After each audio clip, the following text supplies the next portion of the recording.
चांदवड तालुक्यात पुन्हा एकदा पशु तस्करीचा प्रयत्न समोर आलाय। पोलीस प्रशासनाच्या भूमिकेवर यामुळे आता प्रश्नचिन्ह निर्माण केले जाते।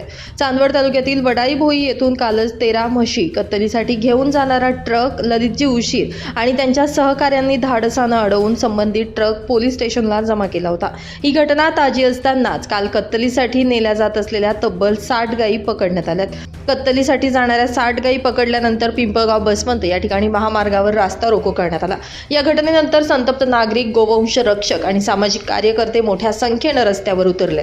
पिंपळगाव बसवंत महामार्गावर काही काळ वाहतूक ठप्प झाली होती। वारंवार होणाऱ्या पशु तस्करीच्या घटनांमुळे पोलीस प्रशासन काय करतंय असा थेट सवाल उपस्थित होत असून तस्करांवर तात्काळ आणि कठोर कारवाईची मागणी जोर धरतीये।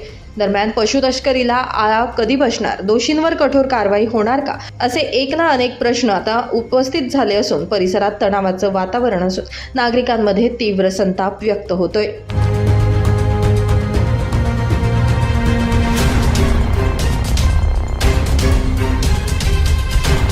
नाशिक माझा न्यूजसाठी प्रतिनिधी भागवत झालटे, नाशिक।